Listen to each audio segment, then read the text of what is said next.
ইসরায়েলে ইরানের প্রাকৃতিক গ্যাস ক্ষেত্র ভয়াবহ হামলা চালানোর পর পাল্টা পদক্ষেপ নেওয়ার ঘোষণা দিয়েছে ইরান।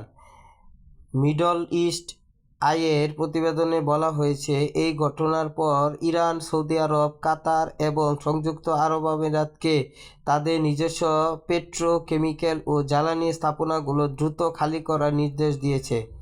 ইরানের রাষ্ট্রীয় সংবাদ মাধ্যমে প্রচারিত এই সতর্কবার্তা থেকে এই অঞ্চলে একটা বড় ধরনের পাল্টা হামলার জোরালো ইঙ্গিত পাওয়া যাচ্ছে।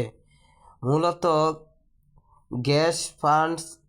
গ্যাস ক্ষেত্রে যুক্তরাষ্ট্র ও ইসরায়েলের যৌথ হামলার প্রতিক্রিয়া এই কঠোর ব্যবস্থা নিয়েছে তেহরান।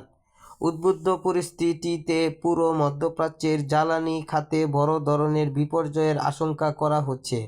বিশ্ব অর্থনীতিতে সুদূরপ্রসারী প্রভাব ফেলতে পারে বলে মনে করছে বিশ্লেষকেরা।